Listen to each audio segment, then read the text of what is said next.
Hello everyone, मेरा नाम है डॉक्टर मोहम्मद काशिफ और आज की इस वीडियो के ज़रिए मैं उस सवाल का जवाब देने की कोशिश करूंगा जिसमें अक्सर हमारे पास पेशेंट ऐसे क्लिनिक पर आते हैं और सवाल पूछते हैं कि सर जो मेरी उंगलियां हैं, जो मेरे हाथ की ऐसी उंगलियां हैं, पैरालिसिस के जो पेशेंट हैं कि वो उंगलियां अंदर की तरफ इस तरह से सिकड़ी हुई रहती हैं, सिकुड़ जाती हैं कि मैं किस तरह से उनको अच्छी तरह से खोल सकूं, किस तरह से एक्सरसाइज कर सकता हूं, कौन सी ऐसी चीज़ें हैं जो आप बता सकते हैं जिसके ज़रिए मेरी उंगलियां जो हैं वो खुलने लगें।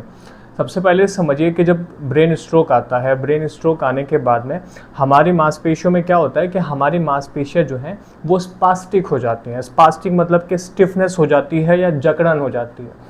उस जकड़न की वजह से जितनी हमारी फ्लेक्सर मसल है, यानी जितनी अंदर की मांसपेशियां जो हैं वो मांसपेशियां सिकुड़ जाती हैं या मान लीजिए कि वो छोटी हो जाती हैं। अब उनके सिकुड़ने की वजह से, उनके छोटे हो जाने की वजह से, उनके स्पास्टिक हो जाने की वजह से आपकी जो उंगलियां हैं वो अंदर की तरफ इस तरह से ढल जाती हैं, सिकुड़ जाती हैं।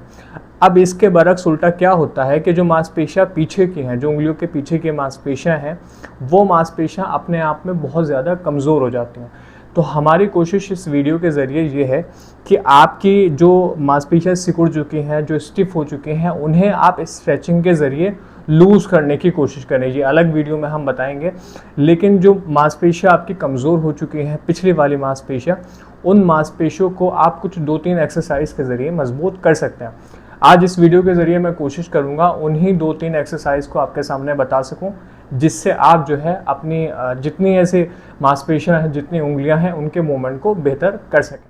तो बाहर मार्केट से मैंने ये एक बलून लिया है, एक गुब्बारा लिया है। बेसिकली आपको इसके ज़रिए ही अपनी जो एक्सरसाइज है वही करनी है। 5 रुपये का, 2 रुपये का ऐसे मिल जाता है मार्केट में। और इसे आपको क्या करना है कि इसे आपको इतना इतना काटने की कोशिश करनी, बल्कि काट ही देना है। और ये मैंने इतने हिस्से को ये काट दिया।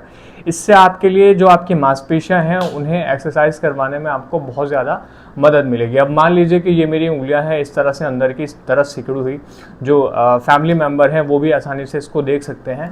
इस तरह से ये जो है बलून बन जाएगा। तो आपको क्या करना है कि जो भी पेशेंट है उसकी फिंगर में इस तरह से इस बलून को डालने के बाद उनकी फिंगर को बाहर की तरफ खोलने की आपको कोशिश करवानी है। अब आप वीडियो के ज़रिए मुझे देख पा रहे होंगे, मैं एक जूम भी ऐसे कर दूंगा। तो जब बाहर की तरफ आप खोलने की मांसपेशियों को कोशिश करते हैं तो जितनी बाहर की जो मांसपेशियां हैं उंगलियों की, वो कहीं ना कहीं बहुत अच्छी तरह से मजबूत हो जाती हैं। उनकी मजबूती आपके लिए काम आने वाली है कि आपकी जो फिंगर्स हैं उनके मूवमेंट ज़्यादा बेहतर हो पाएंगे। तो यहाँ आप वीडियो के ज़रिए ऐसे देख पा रहे होंगे। ये तो एक तरीका हो गया, ये इस तरह से आपको बाहर की तरफ अपनी उंगलियों को खोलने की बार बार कोशिश करनी है। अब दूसरा तरीका ये भी हो सकता है कि आप, ये तो मैंने किया कि आपको इस तरह से रख के दिखा दिया, आप किसी टेबल के ऊपर रख के इस तरह से डाल के अपनी फिंगर को नीचे रख के इस तरह से भी खोलने की कोशिश कर सकते हैं। इसका सीधा सा सरल सा मकसद सिर्फ इतना है कि आपकी जो मांसपेशियां जो कमज़ोर हो चुकी हैं उन मांसपेशियों को मजबूत किया जा सके। जितना मांसपेशियां आपकी मजबूत हो जाएंगी, इसका सीधा सा मतलब है कि आपके फिंगर के मूवमेंट जो हैं वो अच्छे हो जाएंगे। यहाँ आप इन 2 एक्सरसाइज के अलावा ये भी कर सकते हैं कि आप दो जो अपनी उंगलियां हैं उनको भी मजबूत कर सकते हैं। कैसे कर सकते हैं? बहुत सारे ऐसे पेशेंट होते हैं कि उनकी 2 तरह की जो उंगलियां हैं ऐसे सही से नहीं चल पाती। तो यहाँ आप कोशिश करेंगे, जिस तरह से ये बलून है, ये मैंने अपने अंगूठे में और अपनी जो इंडेक्स फिंगर है, जो अनामिका ऐसे उंगली है, उसमें डाला और बाहर की तरफ इस तरह से खोलने की कोशिश की। ये आप देख पा रहे होंगे। या अगर कुछ पेशेंट ऐसे हैं कि इतना प्रेशर भी नहीं लगा पा रहे, तो वो अपने दूसरे हाथ की मदद भी ले सकते हैं, जिसके ज़रिए वो अपनी उंगलियों को इस तरह से बाहर की तरफ खोलना जारी रखें। ये मैंने इंडेक्स फिंगर के लिए किया, फिर उसके बाद मैंने अपनी जो बीच की उंगली है उसे खोलने की मुझे कोशिश करनी है। यहाँ जब जो कोशिश मैं कर रहा हूँ, उस कोशिश का मकसद सिर्फ इतना है कि मेरी जो मांसपेशियाँ कमज़ोर हो चुकी हैं उन मांसपेशियों को मैं ज़्यादा से ज़्यादा मजबूत कर पाऊँ।